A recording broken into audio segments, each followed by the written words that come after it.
What's going on, everybody? It's me, SoCal Honey Badger, again with my mans. Go ahead and say hi to the people. Hi, people. Wait, this isn't an ASMR podcast. Hi, people. Right. It's Ryan Stone, and we actually are going to do something different this episode. We actually prepared, right? We prepared. We're going to be professionals. We are going to cover AEW's Dynamite last night. We had a lot of fun doing that with WrestleMania. I was like, shit, we should do that for Dynamite because we are for sure watching that every week, right? For sure, yeah. Like, WrestleMania comes but once in a lifetime. But Dynamite is every Wednesday, and you know what that means. And you know what that. This was Dude. Go ahead. Yeah. No, I was going to say, dude, I was pretty much going to do the same thing you were about to do. This was a pretty big Dynamite. Lots of stuff happened. Some interesting things. I kind of want to hear your take on the end. But yeah, I'm excited. I took notes. You took notes. The whole show. So Right. let's go. I'm ready. My body is ready. Right, so we started with Penta versus Punk. Oh, dude, perfect way to start the show. Excuse me. Like, first of all, that was a dream match I didn't know I wanted to see. Like, Right? out the gates, I was like, you know what? When I saw it on the card, I was like, holy shit! Why did I never think that would be awesome? Like, why did that should have been one of the first matches that they put Punk with. Although I get that they did it now because he's trying to go after the belt, so it's like, we'll put him against Penta, one of the biggest names that we have. So I get why they held that for now, but like, holy Christ, they should have done that one earlier.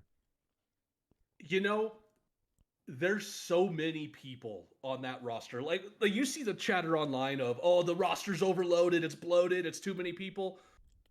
I disagree. I think you got a lot of people to where you've got a lot of time to get shit done. We didn't need Punk and Penta back last August, September, October. Let's establish some things first. You first had that feud or the opening match with Darby or his return match with Darby.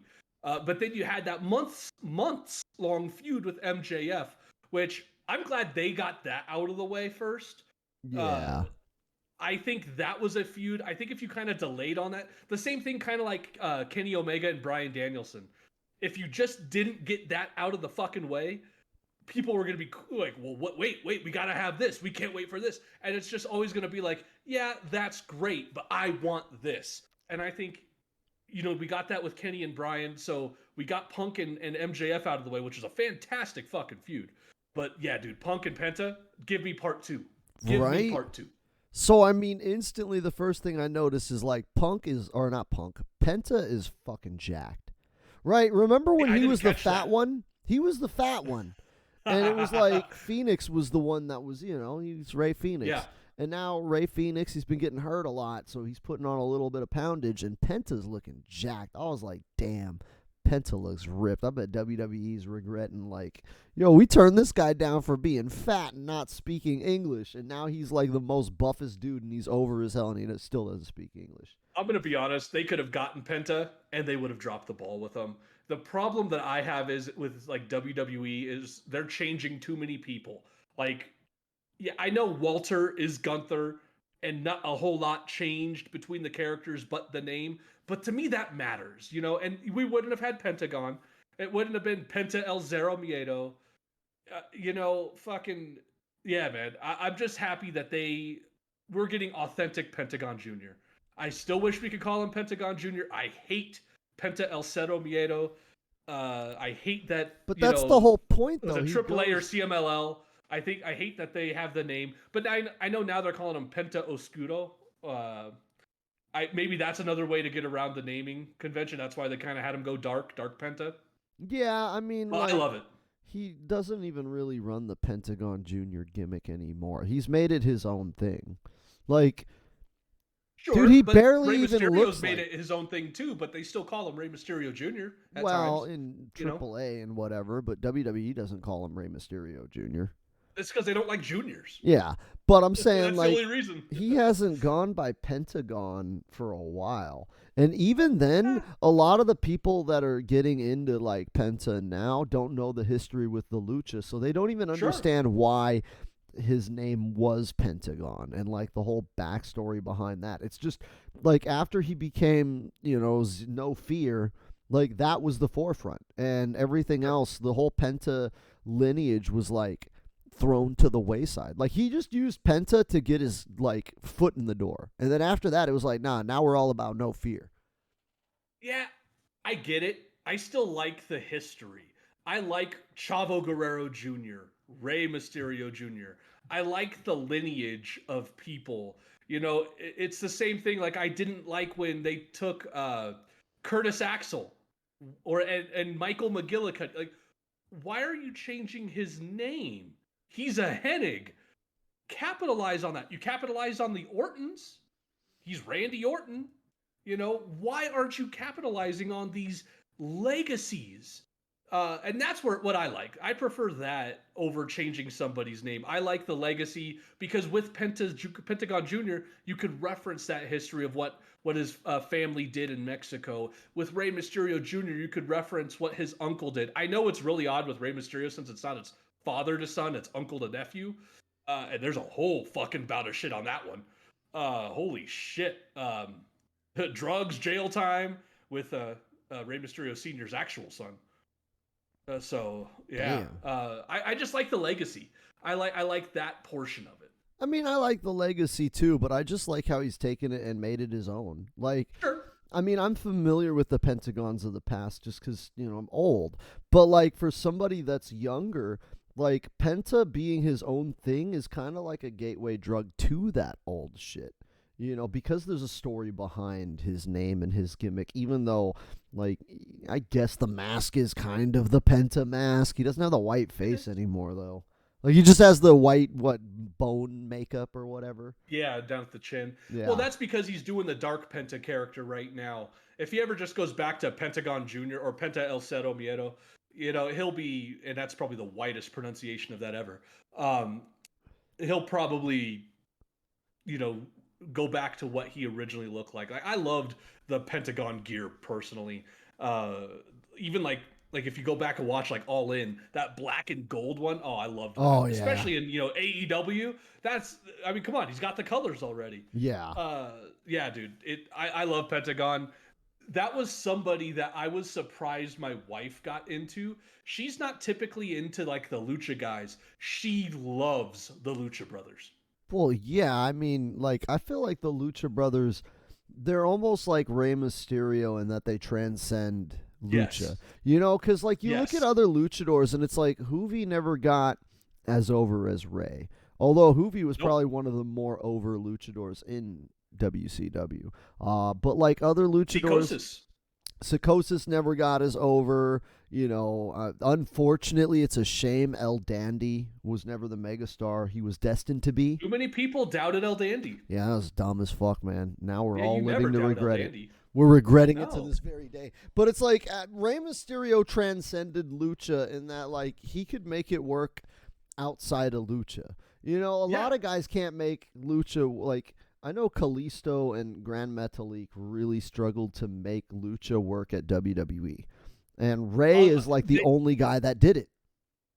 now Kalisto could have if given the opportunity because I've seen him when he was Samurai del Sol prior to going there. The dude was phenomenal. I'll give you the perfect answer to that. The original Mystico when they brought in Mystico to WWE and what they call him Sin Cara. Yeah. Holy shit, that was bad.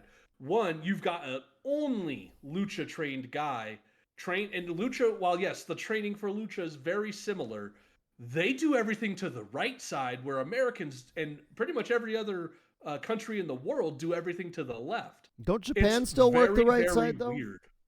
What's that? I said, doesn't Japan still work the right side? No.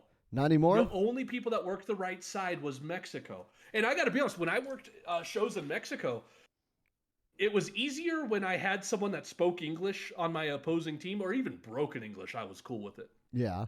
But when it was pure Spanish, I just knew fuck it, sell everything to the right, everything to the right. And when you're training wrestling, you're training to get that mental memory of you don't have to think about it. It's just you get up a certain way, you take arm drags a certain way, you take backdrops a certain way. Well, in Mexico, now I got to think about it the opposite way. I got to take now feed with my right to take an arm drag. Or, if they're going to try and, grab my leg, it's probably going to be my right leg, or they're going to work the right leg. That was a lot tougher to learn than anything else. But at the end of the day, it's all the same. You just got to remember to feed to the right. Like, I remember watching my partner try and do go left, and the guy grabs his right arm, and I'm like, oh, shit. It's just one of the things you just now have. What you have as your just automatic reflex isn't what you should be doing anymore. Right. But yeah, that Mystico, oh, God, there's a reason he never succeeded in WWE. And I think by the time they put the Sin Cara mantle on the next person, which is funny because he was actually the original Mystico, he was but a lot better. The stink was already on the name. You know what I'm saying? And also wasn't the second Sin Cara Hunico? Hunico, yeah. Yeah, and dude, I saw him wrestle in Ring of Honor back in 2009. This was in Houston. Dude was fucking amazing. Amazing. Yeah, but by the time he took that over, man, he was old and hurt. Like, that's pretty much the story of the end of his career, was that he was just hurt all the time. And Mystic, and the original Sin Cara was the same way. The same way. He got hurt all the time. It wasn't good. Yeah. But that original Sin Cara, that is a perfect example of someone who works lucha that doesn't know how to, or can't translate his style to an American audience or to an American opponent. It just wasn't good. Yeah. Now you put one of my buddies used to work there, Ricardo Rodriguez. He liked working Sin Cara because he knew lucha, and his matches with Sin Cara were a lot better. And they do matches on like house shows and like European tours, but never on TV. They were always good, but you got a guy who knew how to work lucha and knew how to work American too, so he can have a good match. You put him in there with you put Sin Cara in there with a Randy Orton. The dude was trained by OVW. He doesn't know lucha to save his fucking life. Right? Why should he? Yeah. Of course it's going to be a bad fucking match. Yeah. But I mean, back on the subject, it seems like Penta. I deviated. No, I'm saying that it seemed like Penta and Punk really like one of your notes I'm looking at, and one of the things I pointed out was the springboard spot. So Punk did a nice Rana, yes. He did a nice little springboard spot, and I was like, oh shit, like Punk can do some lucha. Nice. Dude, the backflip. Yeah, I popped when Punk did that stupid run up the ropes, do the Owen Hart, and I was like, holy shit, Punk luchas! Right? One thing I will say is early on, Penta did like a sling blade, and he did a really nice, it looked vicious, it looked brutal, and I do have to point out, I fucking hate that move. That is the stupidest fucking move. I'm going to spin around your head all fancy-like, and then you're going to fall down, but I'm hardly going to touch you. Yeah, I liked it because it came right after CM Punk did that running knee and was pulling him out for that short arm clothesline, and he ducked and hit that, and then he did the second one right after. It looked good. Yeah, and in my opinion, I think Finn Balor does a decent one. Hiroshi Tanahashi was always going to be the number one for me. Yeah, because he made it look like an actual move. Finn Balor, and especially Seth Rollins, they make it look like they're doing like a ballet dance around your head. A little bit, yeah. It's a little too pretty, and they're not really, like when Penta did it the other night, man, he slammed Punk down. It was like, dude, that looked like a finishing move. Yeah. Let's see. There was one thing on your list, on your notes, and it was that top rope Hurricane Rana. And you said it looked like a work, and on my notes, I put, top rope Rana, I like botches because it feels real. Whether it was real or not, I don't know, but it came off well. If it was a botch, they played it off fantastic. If it was a work, even better. They made it look real. I don't think it was a botch because they started selling it afterwards, and the commentators kept referencing it.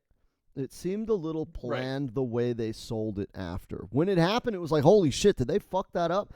And then you saw the way Punk was selling it, and then you saw the way Penta sold it, and how they got up and they used that to transition to the next move, and it was kind of like telling the story of, oh, they fucked up this Hurricanrana, now Punk's Sure. leg is hurt, and they're working the leg over, and the whole match, that was the whole turning point for the match, was Punk getting his leg hurt. But here's the thing, he stopped selling that leg towards the end of the match. Like, he sold it for a good few minutes after, but like the last few, there was no leg selling. And I was like, I don't know. That's why it came off to me more as a botch. But hey, you know what? We didn't plan it. We don't know. It's all speculation. Well, like, because you look and you go into the finish, and that does transition to it. I did like the finish. It was real fast-paced, and I love that they countered finishers instead of kicking out of them. I'm tired of kicking out of finishers, man. Counters are fun, man. They're exciting because it's like it actually makes the finish feel more impactful when they had to fight for landing their finishing move. Yeah. You know, and it's way better than I don't know. I feel like RKO out of nowhere feels more impactful when he misses like 5 of them and they've countered it. And they're like, no, I'm looking for it, and now you're looking for it. And then RKO out of nowhere. And so I really love that end. It's kind of hard for Punk to sell his leg and do his finish. Sure. I get it. But that's why it came off to me a little bit like it was a botch, and it was just kind of like a quick cover-up of like... And see, the cool thing about botching a move like that, it could be a botch, it could be planned. Who knows? I mean, it's an inherently dangerous in real move. life, if you try to hit a fucking top rope run where you're both balancing on a fucking rope, how often are you really going to hit it? How many times in a row are you going to hit it before you fuck it up, somebody counters it, whatever? That's... Like, I want to see more of that. I want to see more of these high-risk moves not pay off. Not simply missing, but botching it. Like, going for the jump, slipping, and falling on your ass. That's something more I'd like to see. Yeah, you draw a fine line, though, because they tried to do that shit with Finn Balor, and everybody just says they killed the demon. Now, granted, he did power up before the ropes broke, but, like, yeah... There's a fine line. I feel like as a finish, it doesn't work. As a spot to tell a story, it does. Yeah, and like it went kind of right into where Punk lost the momentum, and Penta took over the offense. It's a perfect way to do it. And a good wrestler, whether whether it's planned or not, a good worker should understand that. Oh, I fucked up. Just get on me. Fuck the rest. Get on me. Yeah. And maybe he would have gone for the top rope Rana and maybe hit another move or two before Penta took over. Who knows if that was a botch? But that was the smart thing to do, and it's great as a transition from one person's offense to another. You watch the UFC. A lot of times it happens because a guy goes for something and misses. Goes for a big head kick, got caught, gets taken down, goes right into a choke or something like that. You know what I'm saying? Yeah. And that's what I like to see more of when UFC is so prominent. It makes wrestling feel more choreographed. But when you could do things like that, it just throws that air of mystery into it. Like, oh shit. To me, wrestling is I just magic. Like that. I love it. Yeah, it's like magic, man. Like, I know that David Blaine doesn't make buildings disappear. I know this. I'm aware. But, like, it's kind of fun to figure it out. And that's, like, the magic of wrestling is, like, okay, man, I know how this shit works. But, like, was that how that shit's supposed to work? And that, I really liked that. And I really love, like I said, I love the ending, how they just traded counter after counter. Mm-hmm. And it looked like a fight. And the match was really slow-paced, which I'm finding that seems to be... Yeah, it's good, but AEW's getting kind of formulaic with it. Matches are really slow-paced, and then the last, 5 minutes are just non-stop fucking spot fests. And that's kind of how this match... Yeah, not necessarily. I don't think that's how Bryan Danielson works. His matches are fast-paced out. Style, though. Yeah, he's fast-paced out the gates. Like, he does cocaine. He has to do cocaine. I do earthly vegan cocaine. Right? Organic coke. Because, there's a lot. AJ Styles, I don't think, really does that style. He didn't start doing that until he went into Japan. I like the slow paced because you don't need to be going full bore all the way through. You need that moment of selling that catch up. The way when I trained somebody, this is what I trained. I always said, slow it down because you are moving at a pace because you know what's coming next. So you're moving at a pace that it's quite possible the people watching, their brains just aren't keeping up with you all the way. So you give that, you go boom, boom, boom, boom, boom, boom, boom, boom, boom, big boom, and you let that simmer for a second, sell, let the audience register, let their brains catch up, then go back into it.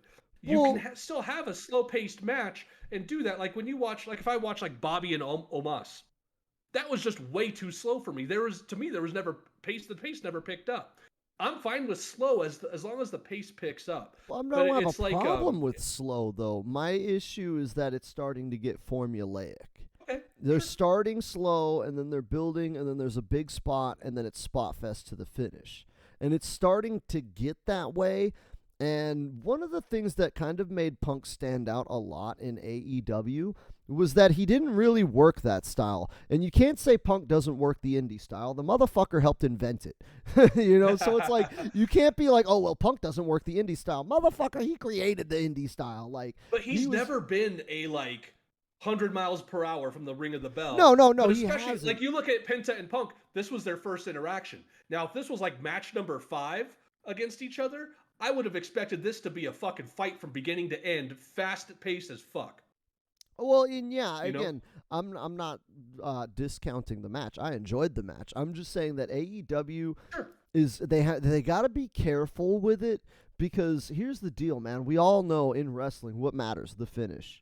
Right? It doesn't matter Mhm. what spot you did, it's the Sure. finish. And what keeps you interested and engaged in a card, not a match, a card, is that you just don't know when cool shit's going to happen. But the problem is when you have a TV show and I know that this isn't going to pick up for 10 minutes, I'm going to check out of your TV show for 10 minutes and then come back to see when all the cool shit happens.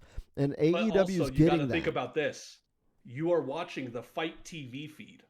You weren't watching it on TBS or TNT. So you don't get the picture in picture. You don't get the commercial breaks when that slowdown is really happening.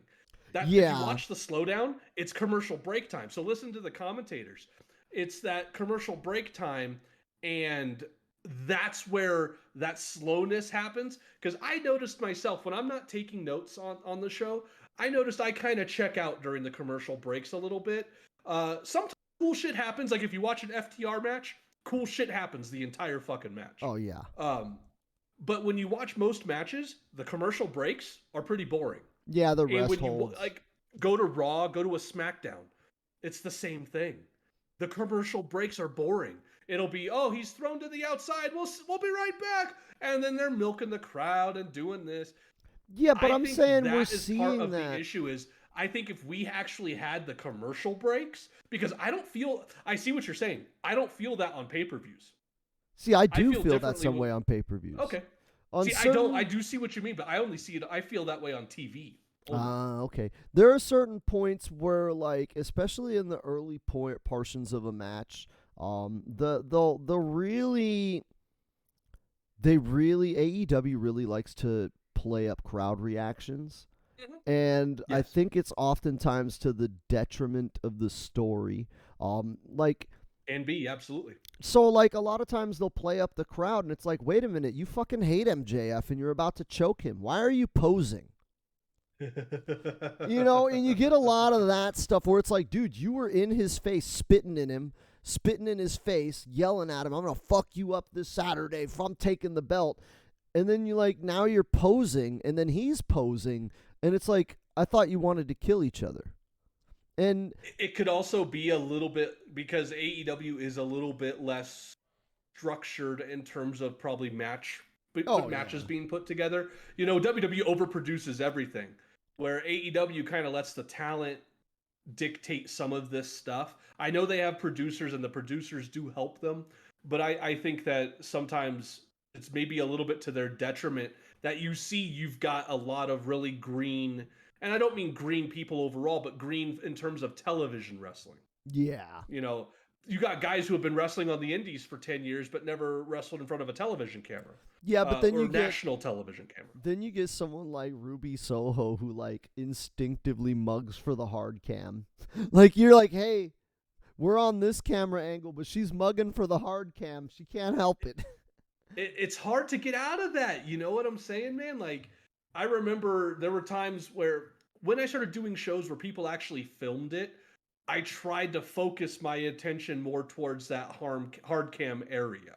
Um, Sometimes it was tough because they'd have the hard cam in a spot where there's no fans. So it's like, well, why am I mean mugging that way if the fans can't see me? Right? But yeah, it's tough when that is your training. Like she had been with WWE for what, 6-7 years. I mean, Yeah. it's hard to, and she's only been here for like 8 months. Like it's kind of hard to let that go. Well, there was somebody cutting a promo. I can't remember who it was, but they weren't in the hard cam. I want to say it might have been Punk a couple weeks ago, but they weren't sitting there at the hard cam. They had a guy standing on the apron with the camera, and that's where all the action was being pointed to. And I thought that was a lot really different. I like the different camera angles AEW is starting to come up with. Yeah. Speaking of promos, the next segment, Yes. the fucking Jericho segment, and dude, they took my shoes needs to become a thing. They took my shoes. I don't give a shit. 2.0 is amazing. I They fucking really are. love those guys. Dude, Daddy Magic is my jam. He's funny. I like his just constant like gum chewing. Huh? Yeah, you want a taste, huh? Yeah, it's just Fucking my wife calls him square-headed Zac Efron.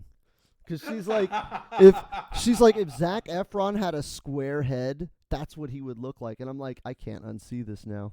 She's giggling now because she knows exactly. She can picture his face in her mind now. She's like, yeah, he does have a square head.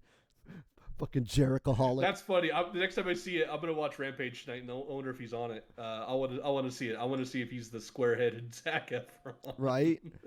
I just love the segment. I love I love everything Jericho does. You know that Jericho's been one of my all-time favorites forever. So like the fact that he's working with like 2.0 and Danny Garcia, who I've been a huge fan of Danny Garcia since Dark, right? Like I think Danny Garcia is fucking awesome. And to see him working with Jericho and just more of 2.0, I couldn't be happier.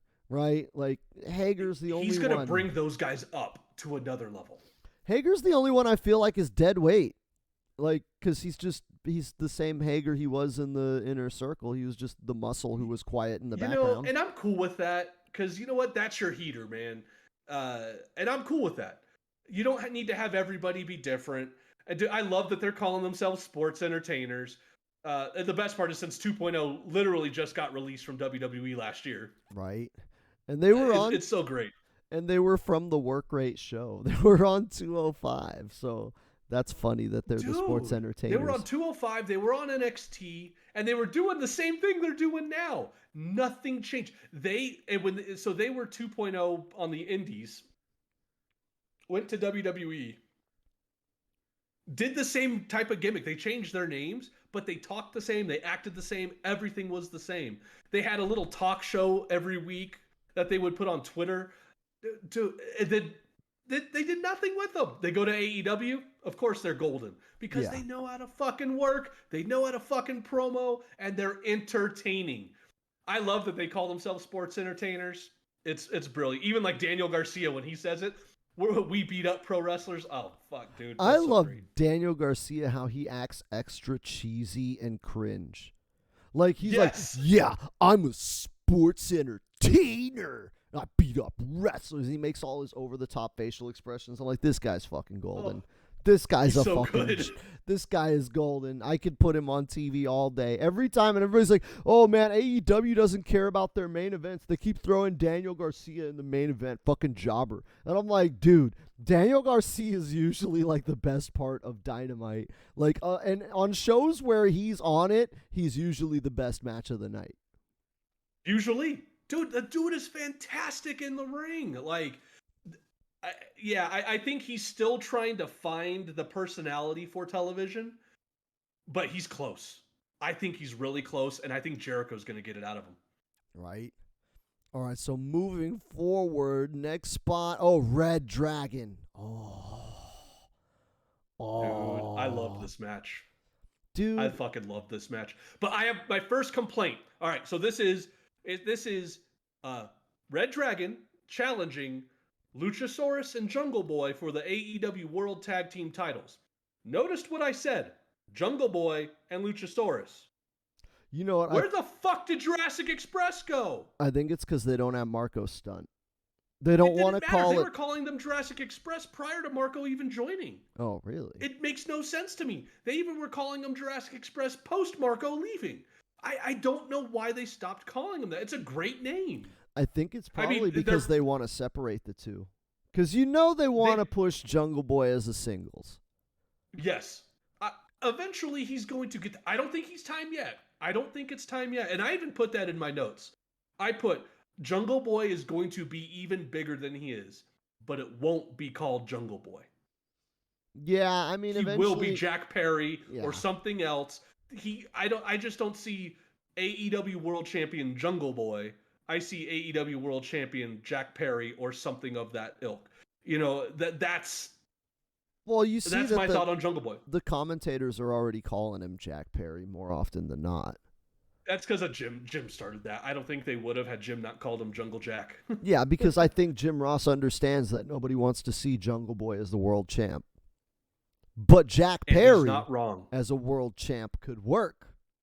Mhm. Even Jungle Boy Jack Absolutely. Perry, but just Jungle Boy by Cool itself. with that. No. And I love watching Luchasaurus and Jungle Boy. I booked them in their very first pro wrestling matches. Jungle Boy was in a mixed tag team match, and Luchasaurus was in a battle royale. Nice. This was 2010-ish, I want to say 2011, maybe at the latest. That I booked them in. Jungle Boy was like 11 at the time. It was so he was trained. They both trained with the same person. They talked about this on Dynamite and Rampage and Dark all the time. They were both trained by a guy named Rick Drayson out of LA. And they show pictures of them both in the ring together. And that was around the time that I was still going up to Rick's to train every now and again. My tag team partner was trained by Rick Drayson. And so because we ran our own wrestling promotion, we had a working relationship with Rick's students. Rick didn't have a wrestling promotion any longer, so he kind of used ours for his guys that were ready. Miro was the same thing. Miro trained with Rick Drayson. We gave Miro his first ever match. I wrestled Miro in his second ever match. Nice. But dude, yeah, I booked Jungle Boy in a tag match. It was him and a gentleman named Gus it was him and a lady named New York Knockout Nikki against a gentleman named Gus and another child that was training with Rick Drayson. So the two kids got to go at it, and we did the show at an elementary school. So all the kids that were there were like, wait a minute, these kids are our age, and they're doing spots in the ring. It was pretty cool. That is dope. Luchasaurus, I'm going to be honest, I thought he was an asshole when I met him. Really? Oh, yeah, piece of shit. He came to one of our shows in support of Miro. He came with Miro and was just watching. He hadn't wrestled a match yet.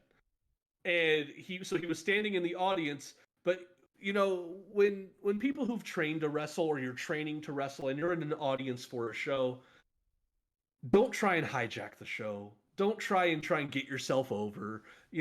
Play along, boo the heels, cheer the babies. He wasn't doing that. And I kind of got heated. I don't think I had a talk with him, but I think so. I think my partner had a talk with his trainer. And then a month or two later, he came down again, but this time it was to do a battle royal. And I was like, I ain't got the room for you. See ya. Sorry. He drove all the way down from Simi Valley to San Diego. Sorry. Or not Simi Valley, the LA Valley, the San Fernando Valley. Damn, dude, you blacklisted Luchasaurus. You're a fucking dick. I put him in. I ended up putting him in there. So at the time, he was doing a gimmick named Austin Morrison. You can guess where I'm going with the character. He came out in a big fur coat, doing the John Morrison poses. If you see him without his mask, he actually looks like a John Morrison a bit, just tatted up. Yeah. And he did fine. No problems. Again, he was super young when I met him, super young in the business when I met him. I don't Yeah. think he's the same way now. In fact, I've heard complete opposite. So I don't hold that same grudge, and I honestly don't care about it anymore. I just didn't like him back then.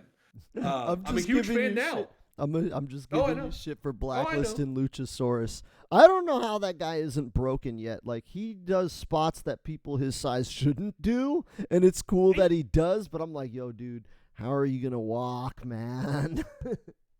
Dude, I don't know, man. He does some pretty cool shit, and I even put in my notes. Luchasaurus got so good. He really understands his size. He sells really well for a big man. Knows what to bump on. Knows what not to bump on. If he took a shoulder tackle from Kyle O'Reilly, he ain't gonna take a fucking bump on that. But he knows how to do it. But then he adds in those flippy moves and the higher impact moves. That he calls it the tail whip. It's that back spin kick. Yeah. Dude, it looks fucking crisp. The guy knows what he's doing. The moonsaults he does. The Would shooting you see every star, guy dude. his size? Right? He You would does. see guys his size, don't see guys his size doing it, but he does it, but he makes it make sense. He's not just throwing a fucking moonsault or a shooting star in there. It makes sense in the spot, in the placement of the match. The dude is fantastic. Yeah, it's just, dude, he's doing springboard shooting stars. Like, people Ricochet's size can't do that. Like, This is that's true. why Ricochet is seen as godlike, is because so few people can do the shit Ricochet does, and he's the size to do it. And then you see Yeah. Luchasaurus do a springboard shooting star press, and you're like, how does this guy not destroy his spine? Like, how is he still walking? He's really, like, he's figured out the secret, man. I Must think that have. his working style is really impressive, because usually when you see big guys, because, like, we know how to do these fucking moves, man. You said it yourself. You know how to do a 450 splash, right? It's not that impressive when you know how the sausage is made, but you do know the limits. It's like, dude, the reason why big guys don't do those moves, even though we know they can, is because, it fucks you up, and It like, can. that's why Absolutely. they shot down Brock Lesnar being a high flyer. They're like, dude, you're Brock. Why do you need to do shooting stars? Well, and then he does the first time on worldwide pay-per-view and fucking lands on his face. Yeah, but You you've know? got to realize. Had he nailed that cleanly, you probably would have seen Brock pull it off here and there. Yeah, but I think that the damage, dude, because at the end of the day, it's still a 300-pound mass of meat Sure. landing on your skeleton. And so seeing Luchasaurus do that, and again, it's AEW. They don't even work Sure. every day. They work once a week, mostly, right? Because they And don't do not house even shows. everybody works once a week, which is awesome. Yeah. So, I mean, clearly he's not doing a lot of damage, No. but it's still impressive to see a guy like that move the way he does. Absolutely. Before we move on to the next match, I want to bring up a take that I'm sure you're gonna shit on. I love Red Dragon. I think Kyle and Bobby are a fantastic team. I think they're both amazing wrestlers. I don't want to see either of them as singles wrestlers. Ever. Don't care. Don't care to see it. I want Red Dragon. I like Red Dragon so much, I don't want them to have a singles match. Like a singles run. If I, like Kyle did in NXT, I didn't care because it wasn't with Bobby. I feel you on that. I do like Kyle O'Reilly's singles run. I did like his solo stuff. Bobby Fish, not so much, but I wouldn't be mad if they ended up being like the Young Bucks. Because, like, my Sure. wife forgets who Yes. Red Dragon is because they're not Adam Cole. And, like, when you're hanging out with Adam Cole, if you're not Adam Cole, you kind of get lost in the Adam Cole. So, Maybe, like, she yeah. forgets who they are, and I'm like, babe, they're like the Young Bucks, but with karate instead of flips.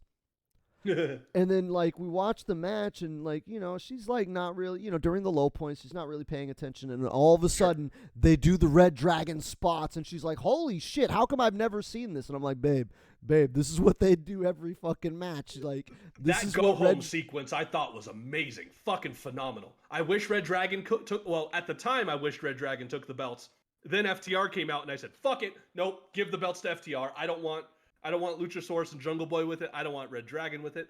I want FTR with the fucking belts. I think FTR coming out is to tease FTR and Red Dragon, which I'm more hyped for. I don't really care for FTR getting the belts again. They've had the belts and they're the Ring of Honor champs, and I think them having the focus on the Ring of Honor champs kind of brings some shine to those belts. So, like, Sure, I'm just absolutely. hyped to see Red Dragon versus FTR, because, again, That match is gonna That match is Like, gonna we bang. got that shit in NXT, but, like, we never really got that shit. We got you know it what I'm saying? once. Yeah.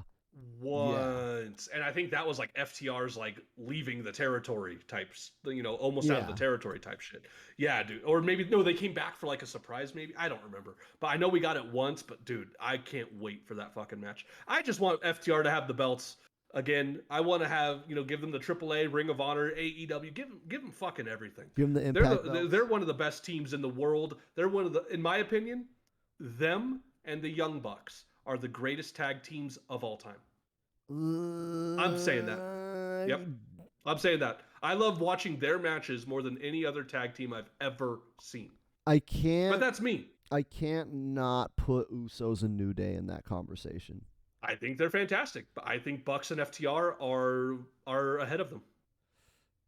I'm going to agree to disagree because I think the Bucks, I think that the Usos and the New Day are just as good as the Bucks, and FTR is just up there. I think as far as tag teams, it's the Usos, New Day, Young Bucks, FTR, Lucha Brothers, the Briscoes, and P&P.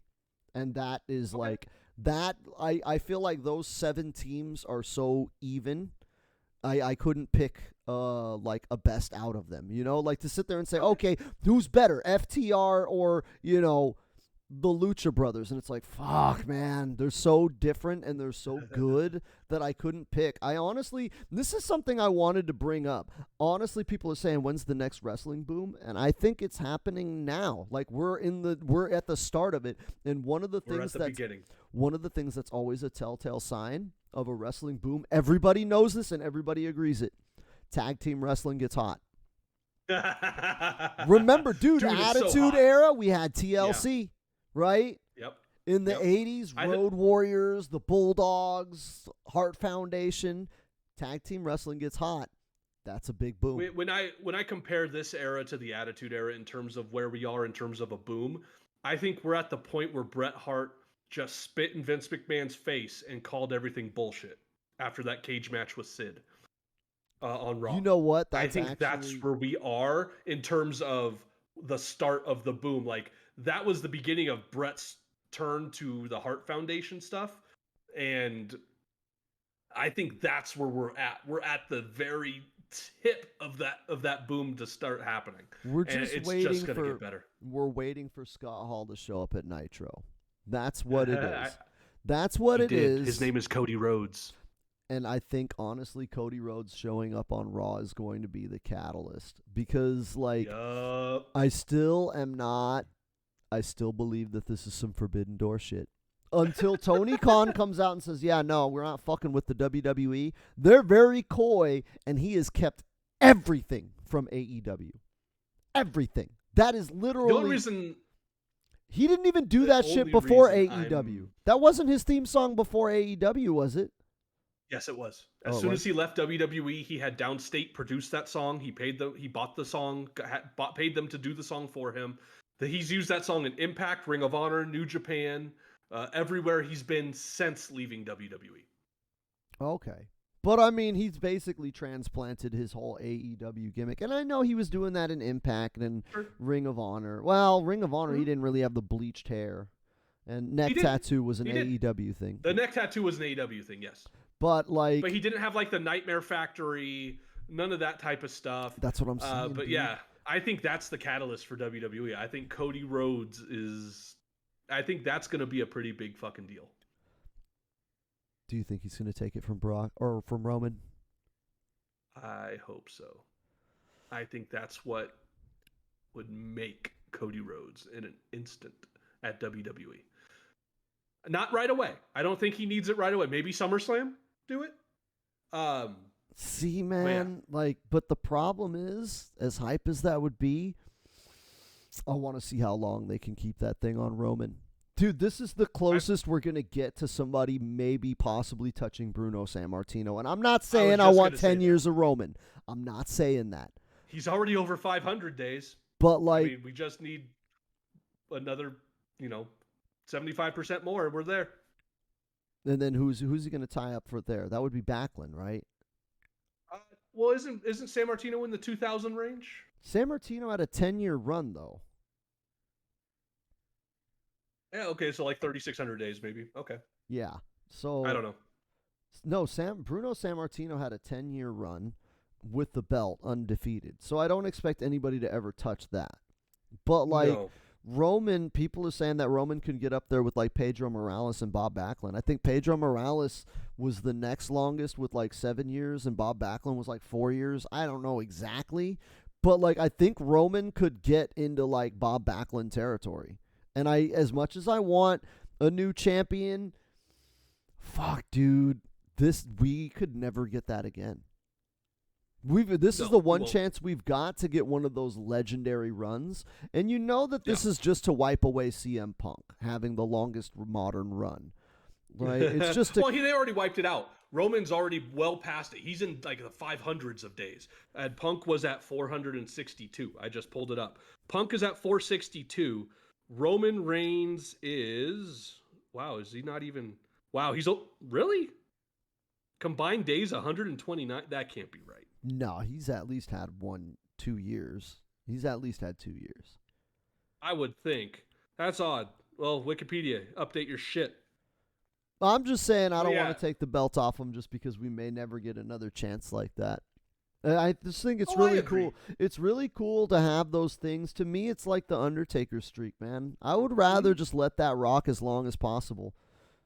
Because once you Yeah, I take kind it, of wish they didn't kill it, but it is what it is. well, because once you take it away, that moment is gone, right? And Yeah. it's like once Yeah. somebody beats Roman, they're going to be the biggest star in the world, and that's Sure. cool. Thinking about the future, but you're never going to get another opportunity with a title run at the top No. that is this hot. No. No. So I agree. But yeah, I would like to see Cody grab that. But yeah. Maybe, hey, wow, we're only 2 matches in.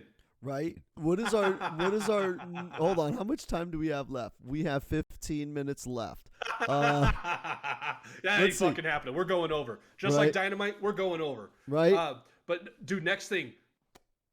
Dude, the Blackpool Combat Club.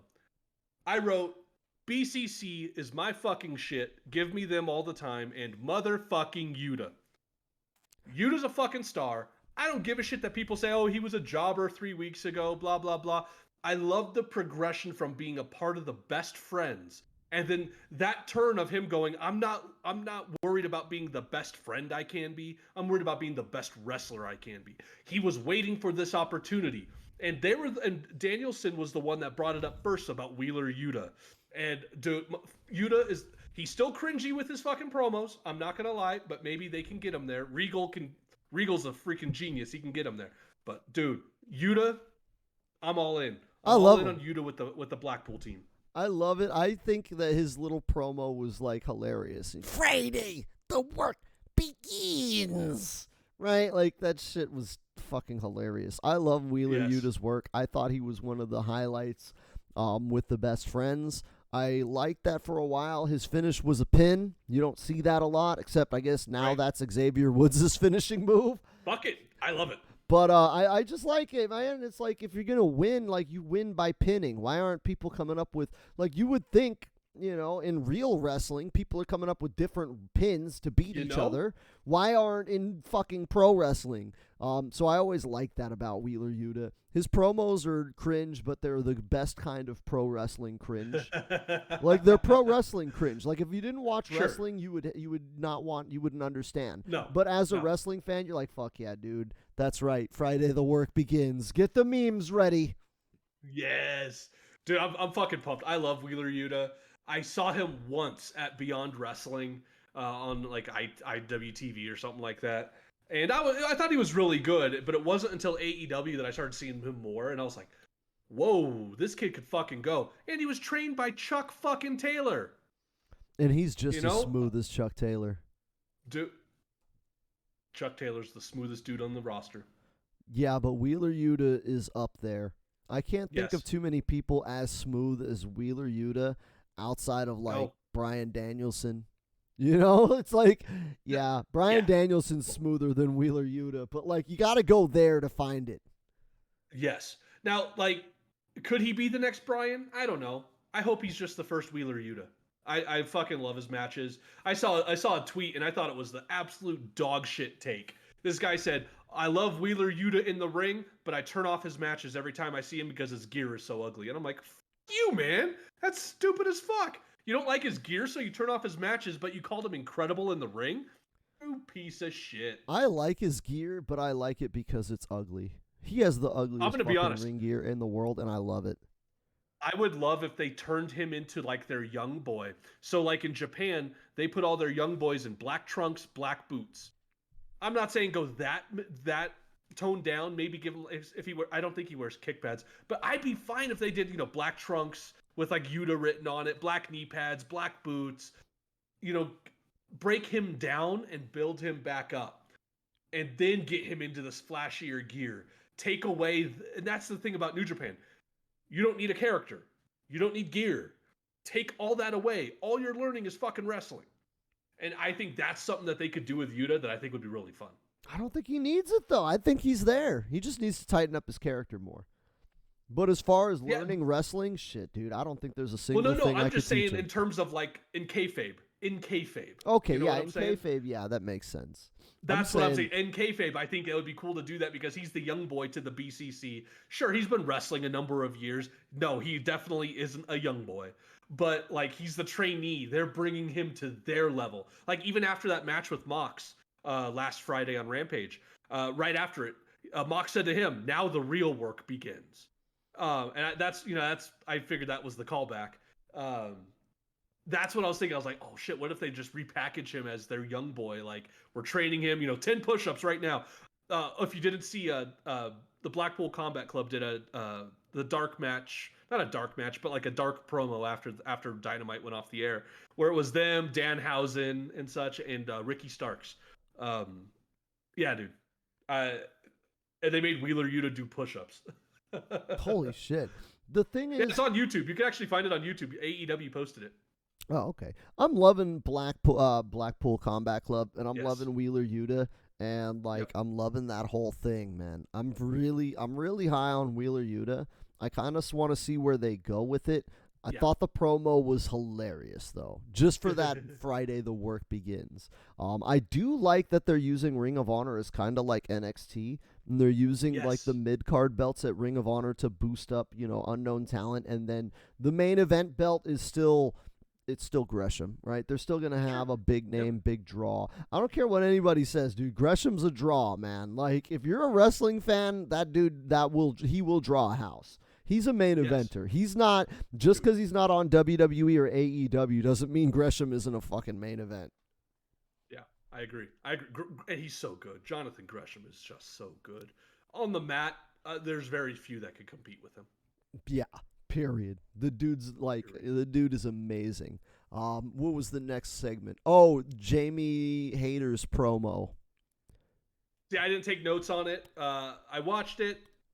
Is what it is. I see the build up to their match. I'm good with it. I liked Jamie's promo. I'm not sold on Toni Storm yet. Like, her debut match was okay. Her promos have been all right.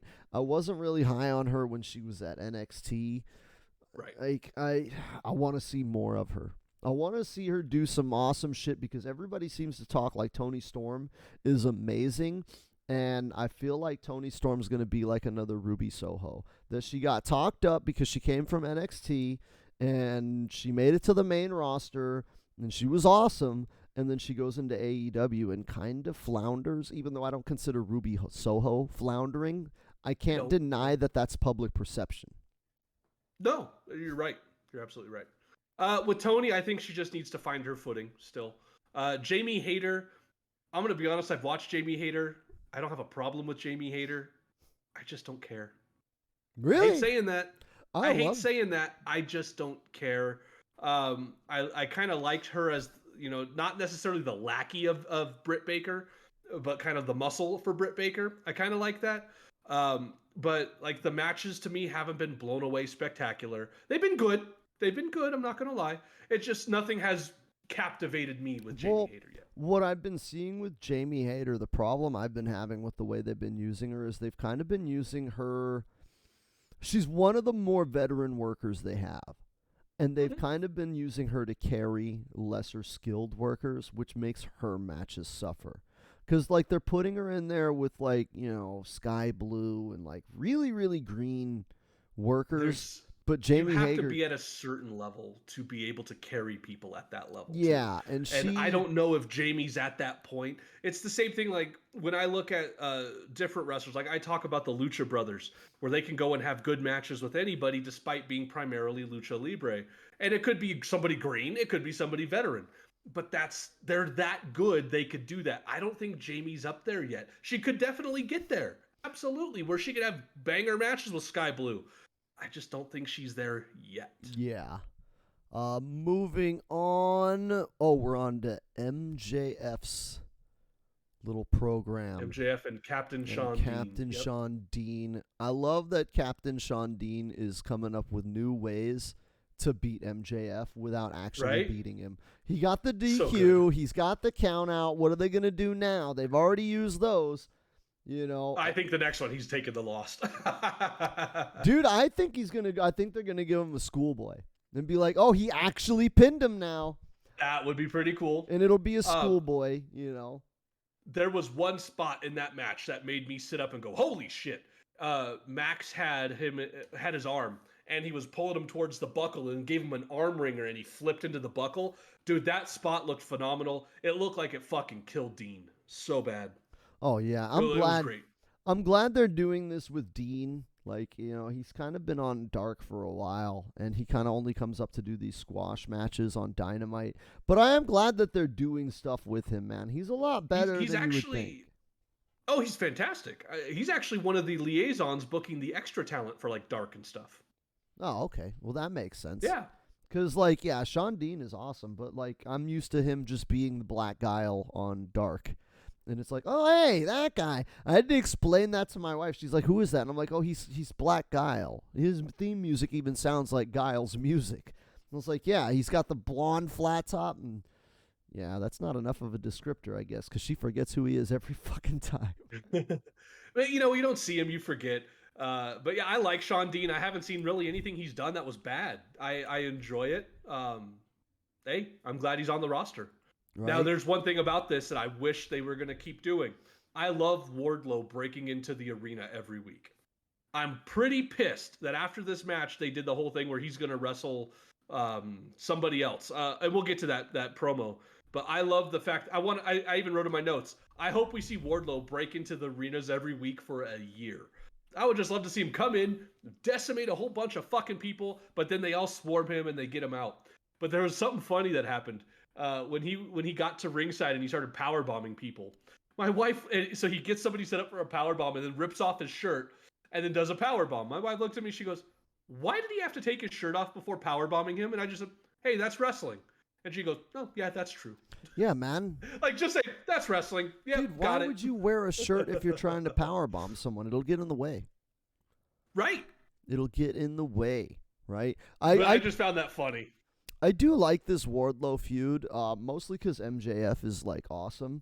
I do feel like it's just Virgil, too, right? Like, he was the slave, and I'm like, this is fine because Virgil was, 40 years ago, so very few wrestling fans that are in the younger target 18 to 45 demographic are going to remember Virgil. Yeah. And so when people are like, oh, my God, this Wardlow feud is so hot, and it's so amazing, and I'm like, dude, it's just Virgil, except Wardlow's better than Virgil. We had it back in late 90, early 91. Yeah, I get. Or no, it started in early 91. Yeah, I get it. I see, and I don't have a problem with rehashing these types because it's not like they're doing, verbatim the Virgil. Well, yeah, and Virgil again, twist, it's 30 years ago. Exactly. I still love it. I still think it's a great angle. MJF does his spot perfectly, and the fact that Wardlow is getting over, that they're doing the Goldberg chant for him. Fuck yeah, dude! Get him in there, get him going. And he's another guy. He wasn't shit on the Indies prior to AEW. He was just somebody they saw, they liked, they brought him in. Fuck yeah, he's so good. I like Wardlow. I love the angle they're going with, and I can't wait to see him powerbomb the fuck out of MJF. You know what I'm liking about Wardlow too is basically the question that we've always been asking is, what if somebody did a Goldberg but they were actually good? And There you go. It's Wardlow, right? Because like it's like, okay, well, you know, because the big buff fucking super powered fucking baby face has been around for a while, right? Ultimate Yeah. Warrior, Goldberg, and they're almost always fucking terrible. I think the only one that actually wasn't like shit was like Batista. Sure. You know? Yes. But like the big powerhouse babyface guy that just tramples everybody has been around and they've never ever been good. Like they've always just skated by on their looks, except again, like I said, Batista. But Batista wasn't really pushed like Goldberg. He kind of No. had a slower start. Whereas Wardlow, they strapped the fucking rocket to him. As soon as he fucking showed up, they were like, yeah, this guy is the fucking muscle. And they've kept him booked strong, right? Even when he was just MJF's bodyguard, he was fucking people up. Mhm. And so now we're seeing what would happen if they pushed the Goldberg rocket on somebody, but they were actually good. Yeah. I'm with you. I'm with you. I like it. I'm all for it. That's what I'm loving about Wardlow. Next segment, Darby. I have my note, Darby segment. Wife rolls her eyes. Here comes more poems and shit. He's just going to say something weird. I just said coffin match. Hell yeah. I do like the idea of the coffin match. And my wife, like, she Yeah. said that, but she loves Darby. Darby's one of her I- favorite wrestlers. But she just, Absolutely. as soon as she saw it, she's like, oh, what the hell weird shit's he going to say now? And so I thought that was funny.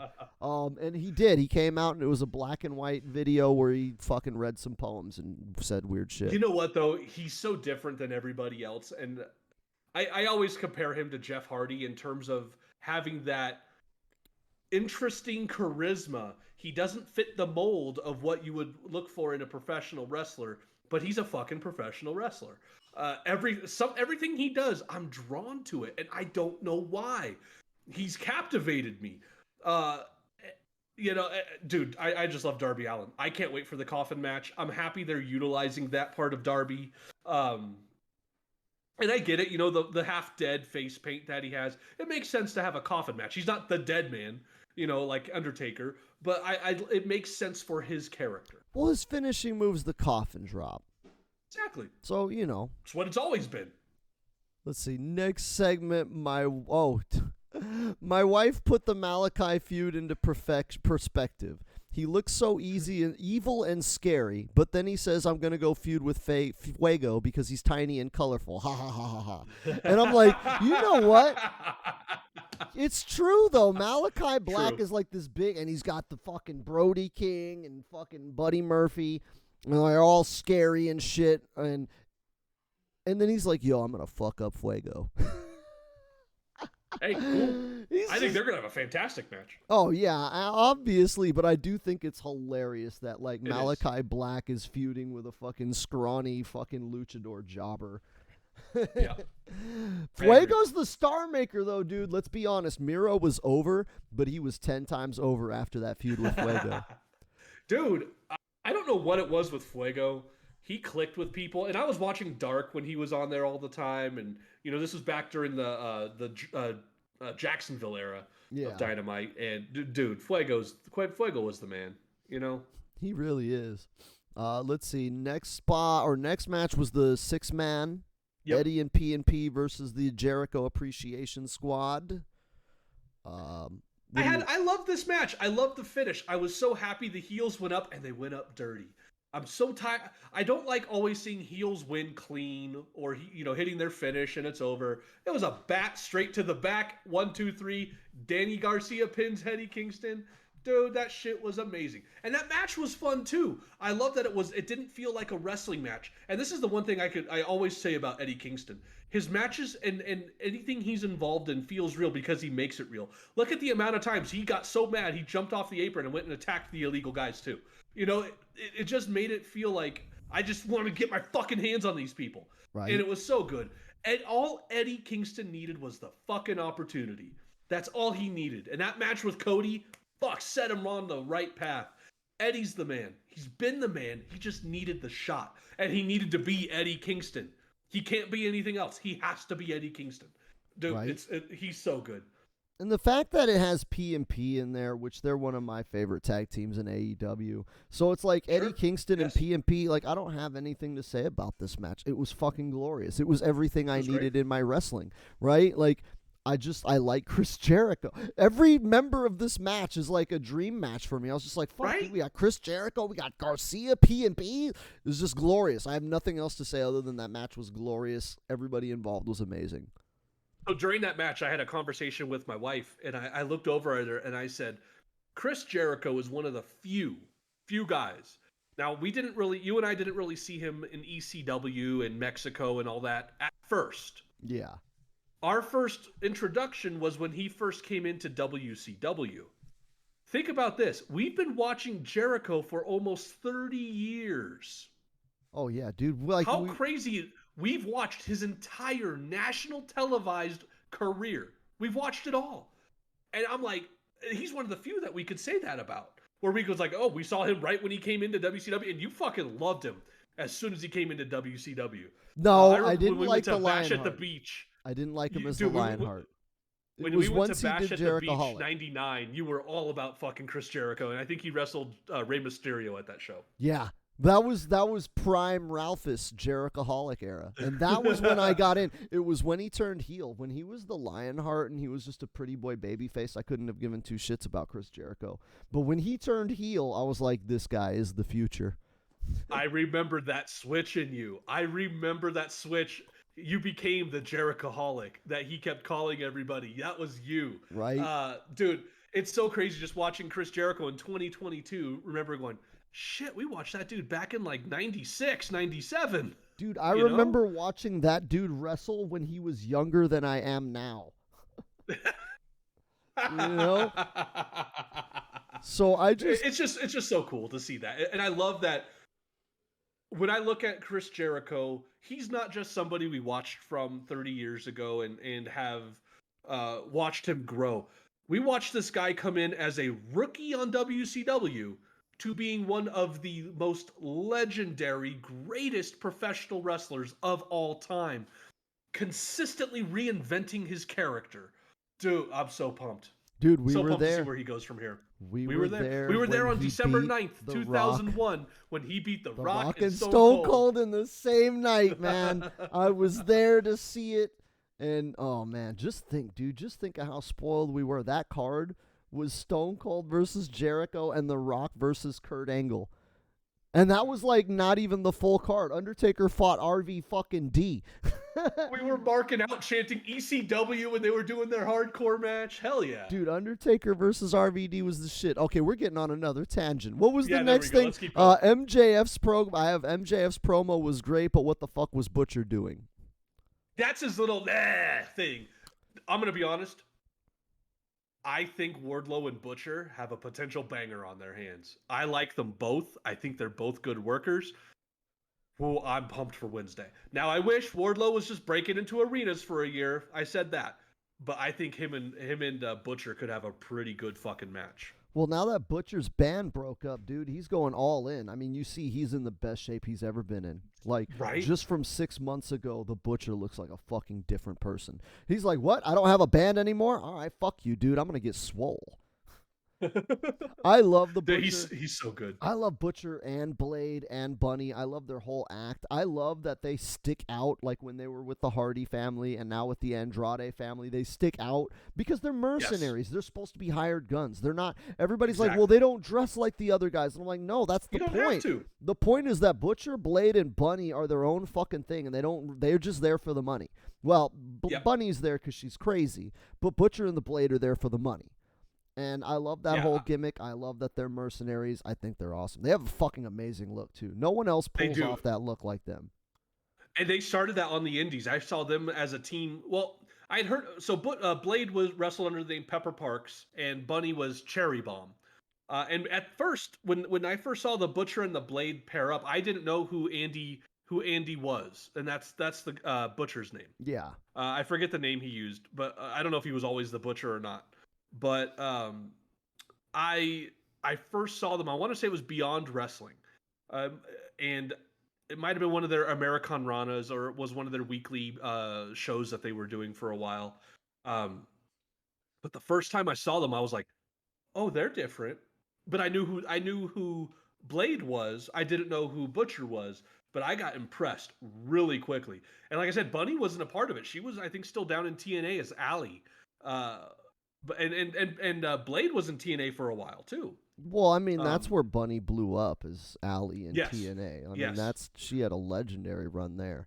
I just I love first them heard of as a her as trio. Cherry Bomb from Colt Cabana's podcast, and I had seen a couple things. I thought she was all right. I knew her and Blade were married. Um, but yeah, man, I think Butcher and Blade and Bunny have a very unique look, and you are right, they pull it off. Yeah. Especially in a group that's supposed to look rich and act different, and they're the goth kids, Well, like basically. they're the mercenaries. They're like, yo, The dude, I'm not mercenary, here to yeah. look good. I don't give a shit. I'm a fucking old dude with a fucking mutton chop. I'm just here to smash things. You Oh know? yeah. I love Butcher and the Blade. I think that match with Wardlow is going to be excellent. I just think it sucks that the Butcher's going to put over Wardlow. I'd like to see Butcher and Blade Yep. get pushed a little bit more. I mean, yeah, Yes. they're pretty much going to be a gatekeeper act. They're there to put over But you up and could get coming them baby tag team faces. title opportunities. Give them those runs towards the belts. Give them a nice run where they're getting over, getting over, getting over. Then let them lose to the champs. I'm cool with that. I don't see them as the face of the tag team division. I could see them getting a run with the belts eventually, kind of like the Headbangers type stuff. Because I think they're over. I think they're a great team. I'd be happy if they won the titles, but they ain't gonna get no like 6-month run like Bucks did or FTR or anything I like think that. they I could, think you get though. a few months out of them and you're good. I think what held back the act was Butcher having other commitments with his band. They were a touring fucking mainstream, Yeah, major record label signed band. They were not a small act, and that I was his didn't. main focus. I knew about them and I knew of them, but I didn't know anything more than their name and that Butcher was a part of it until they broke up. Then I was looking, I was like, holy shit, these guys actually had a following. Yeah, they were a huge band. So I think now that the band is gone, Butcher can go all in, and I think that's what held them back for a while. It was like, yeah, Very much. he's got his band, and now that that's gone, because you're seeing them used a lot more, and you're seeing a lot more character work out of them. Yeah. So I think this is a good start, man. I think that this will be a star-making performance for both Butcher and Wardlow. But the promo was goofy as hell. That's all I'm saying Uh, about that. yeah, I don't understand the little two fingers to the throat thing. Maybe it's a reference to a wrestler. I'm not sure off the top of my head. I don't care. I had no problem with it. But yeah, dude, I'm excited for the match. I want to see how it goes. All right, moving on. The Marina squash was a squash. I'm gonna say this about Marina though.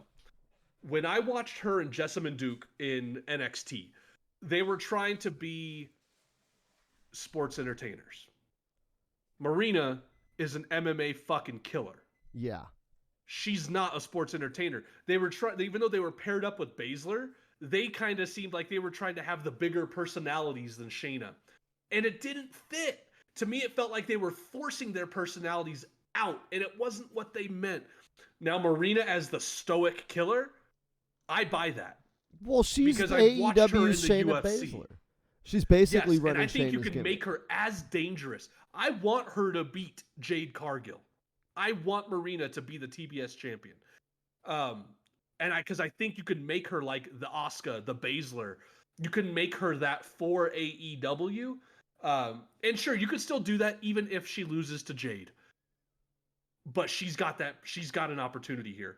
And I think if she depends on the match with Jade, but I think she might be able to get a pretty damn cool career out of AEW with this. Right. But I feel like she found herself. I feel like she's herself right now, and I like it.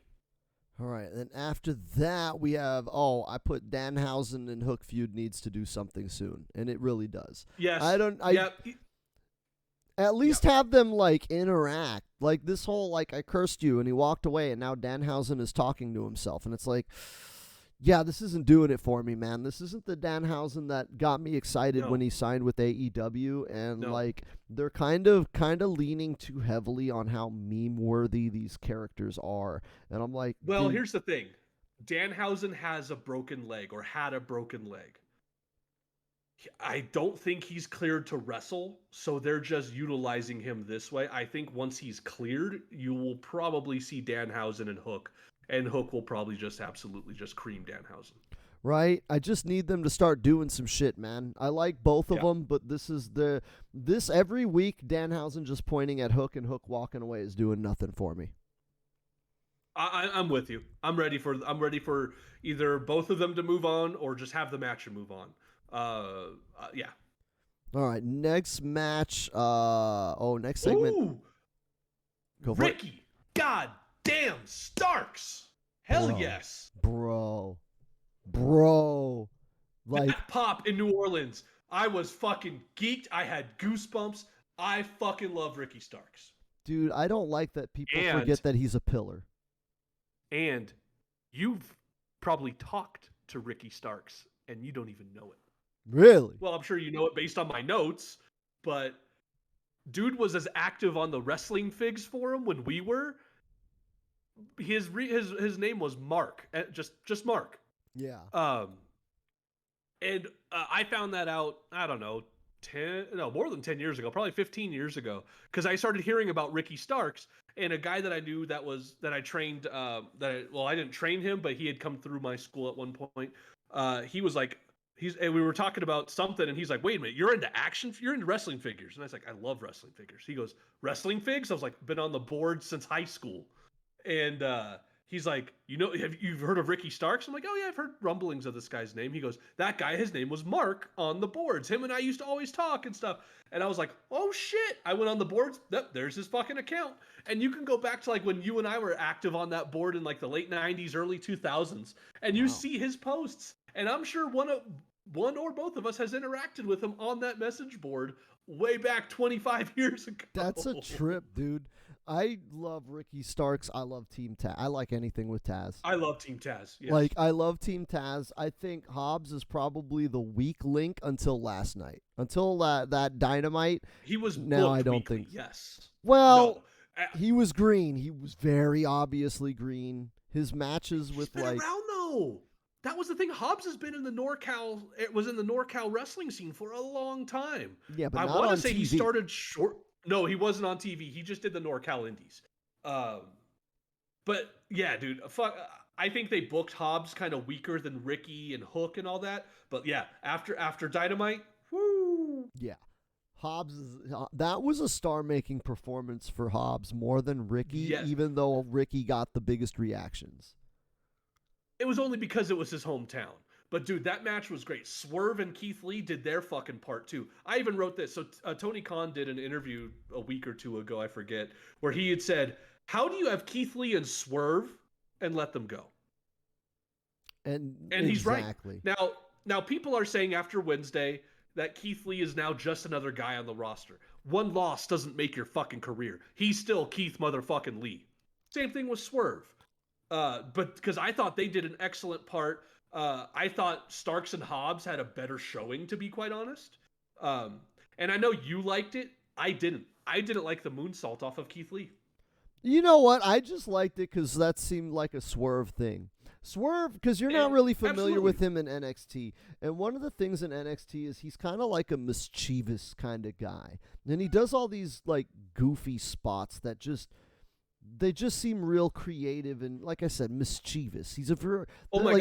Flipping off of a fat guy, The spot he did where I want to say it was Ricky threw Swerve into the ropes. He grabbed the top and middle, kind of did a flip, landed on his feet, back rolled, head scissors, drop kick. The way he did that whole spot, I was like, whoa, I've never seen it done this way. That's fucking cool. Swerve has some of the most innovative offense I've seen ever.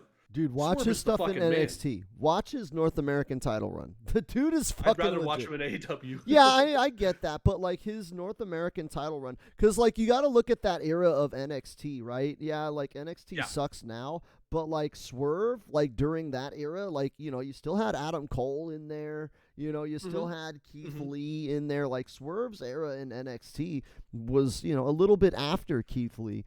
I would say, man, give his run in NXT a chance because he was fucking awesome. Dude was a fucking legend. And it was so cool when he got he got the belt off of fucking Bronson Reed, right? It was a fucking amazing. The North American title? Yeah, I want to say it was Bronson Reed. Fucking amazing match, man. But I didn't like that moonsault spot, and I'll tell you why. I hate when people do dives to the outside and you got people waiting there to catch you. It's like, why are you just standing there? Fucking move. Yeah. And even though it wasn't on camera, that spot took a good 10 to 15 seconds to fully set up.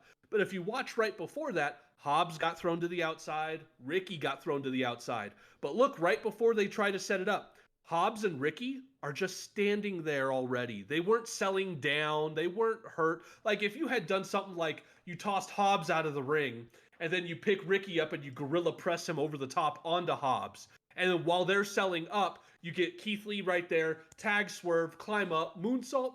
I think that would have been better than just a random throw out of the ring. You know what I'm saying? Give them something to do. It's the same thing when people do like you get people in a headlock and you shoot them off, and when they come back at you, they give you a shoulder tackle. Watch most of those things. Most of those things when they get shot off, the guy standing in the middle of the ring is just walking to the middle, going dope. Here comes the tackle. Oh, I got hit and I fell. What I like to do if somebody had me in a headlock and I threw them off, I would act. They've got a squeeze on your head. That should hurt your ears. That should do something. I would actually bend over, go down to a knee while walking forward and keep my eyes up so I can at least see their feet. So by the time I kind of stand up, they're a foot away. Bam, hit me with that tackle. So it doesn't look like I'm a fucking jackass just standing in the ring waiting for a goddamn tackle. I feel that same way about the dives. They had a good idea.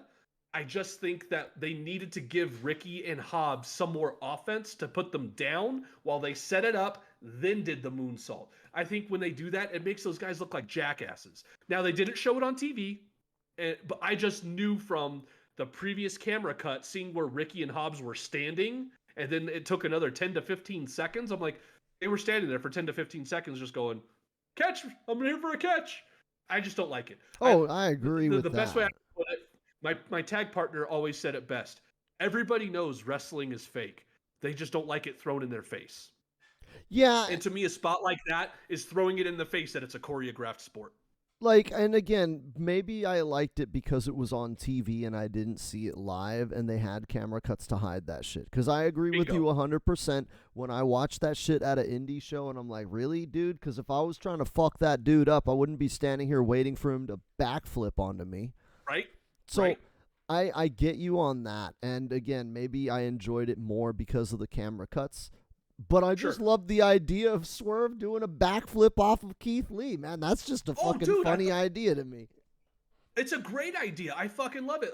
What was it?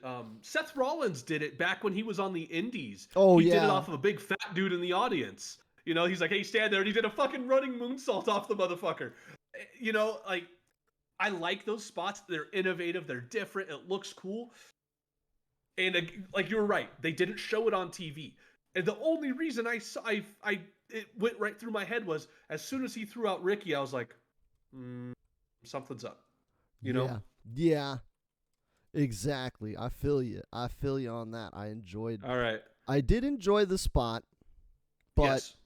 I'm with you on that. I'm with you on that. The rest of that match was great. Ricky hit a fucking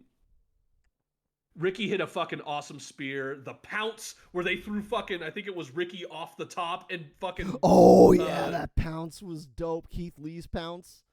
Yeah. Yeah, that was sick. And even my last note, holy shit, Hobbs, fuck yeah. You know what, dude? And I'm so glad that Team Taz went over, and I'm glad that Hobbs needed to win more than anybody else there. Yes. And, like. Absolutely. Like, I don't like that Hobbs is seen as the weak link of Team Taz. And I really wish all three members were kind of viewed as killers equally. Yes. And I feel like Hobbs needed something to be on that level. Because, like, I get it. I see why Taz would recruit this guy. But why is Taz keeping him in Team Taz when all he does is lose? You know? Good point. And so it's like Ricky Starks, he wins. That's why he gave him his belt. You know? Yep. Hook is his son, and he's undefeated. And it's like, why the fuck is Hobbs there? Killer. Yeah, like Hobbs is just sitting there, like he's just there whenever they don't want Ricky to take a pin, and I don't like that. Honestly, I'd like to see Team Taz as an actual tag team with Hobbs and Starks running. I think when we finally get those trios belts, it's going to be a lot different. I think the trios titles are really going to bring in these 3-man teams a lot more than what they are right now. But no, I did not. I thought Keith and Swerve were winning. When Hobbs won, I popped. My wife had fallen asleep by this time. Not because of the wrestling. She works at 4:00 in the morning. Right. Dude, I popped and I almost woke her up. Right. But yeah, dude, match was fucking great. But I'll tell you what was even better. The main fucking event. Dude, all I have written for the main event, the only note I have is a quote from Tony Schiavone, where he just yells out over and over, "These are men!" He said it like 5 times in a row. He's like, "These are men! These are men!" Dude, I watched it again last night because my wife didn't get to finish watching Dynamite on Wednesday. So we watched it last night, and this was the match we went to. And holy shit, dude, she was like, after that big chop battle, she was like, holy shit, they're bruised. And I was like, we're 5 minutes in. Right? Holy They didn't, dude, shit. there was one bump the whole match. Dude, it was fucking brilliant. That match, top to bottom, from bell to bell, that match was fucking brilliant. Go back and watch. Minoru Suzuki takes one bump off of a Irish whip spot. Takes one bump, and then they do the muscle buster. And that's it. Samoa Joe did not take a single bump outside of the muscle buster. Suzuki took 2 bumps, and that match was like a half hour long. It was like 20 minutes long. But see, that's when you hear the elder statesman go, less is more, less is more, this is what they're meaning. Now, yes, you have to be of a certain level of over to be able to do this type of match. If you had Captain Sean Dean and Fuego doing this match, it would have gone over like a fart in fucking church. Yeah. But the fact that you got Suzuki and Joe, whoo, that match was fucking killer. Even the topes, dude, all of it. And I say this because every time I see Minoru Suzuki, I think about my wife. My wife loves Suzuki. And this is somebody I never expected her to really get into Minoru Suzuki. That's her favorite Japanese wrestler. And I got to meet him once in New Orleans. This was like 2018, I want to say. She was so mad. I even got her an autograph that said "To Tammy" and all that. But she got so mad. I got a picture with him. I got to meet him. But when we went to All Out, and he was the surprise appearance after Mox and Kojima, I looked at my wife. She's jumping up and down and crying for Minoru Suzuki.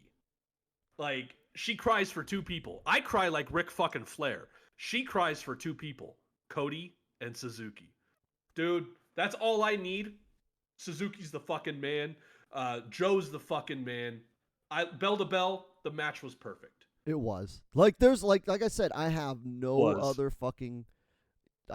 notes. No, I'm not counting that ending. Okay, we're going to spend about, right now, I'm getting the stink eye for dinner, and we are not going to spend too much long on this fucking ending. Okay, we're going to say that match was amazing, and these are men.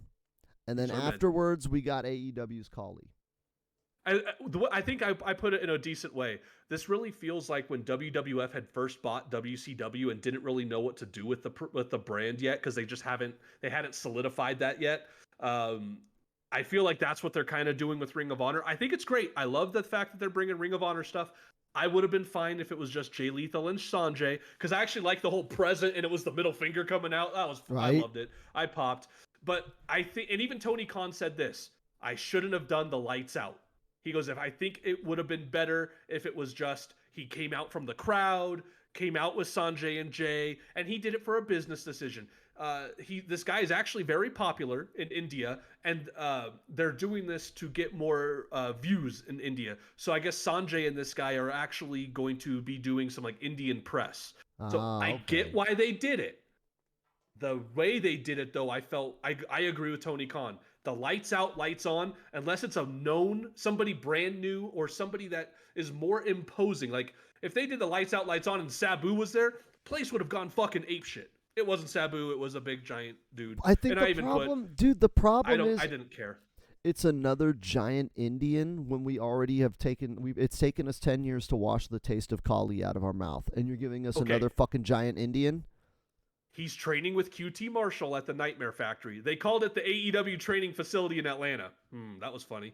But he's training at the Nightmare Factory. He's training under QT. And the rumor going around is this dude is actually pretty decent.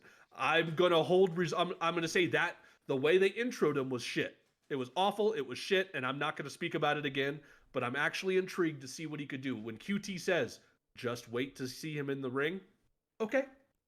Impress me. All right. The onus is on you because I'm not Yep. interested in Great Khali ever again. Nope. I don't need Khali Part 2. Right? But it looks like we are out of time. We're going to have to call it here. Want to ask everybody to shout out to Ryan Stone's Twitter. That's his only other social media, right? I've got other ones, but it's under my real name, and you motherfuckers won't hear it. We're not doxing him. I really don't care. I really don't Follow him on Twitter. No, man, at Ryan Stone SD, come talk to me. We're going to start posting some more shit over there. I'm doing the graphics for the pod now, so we're going to have some different graphics up on socials. I've already got this week's graphics done. It's Joe and Suzuki, of fucking course. Fuck yeah.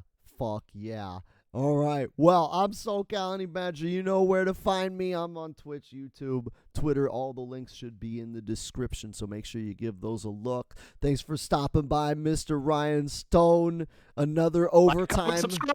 Like, comment, and subscribe. And then, yeah, for sure. We'll catch you guys on the flip side.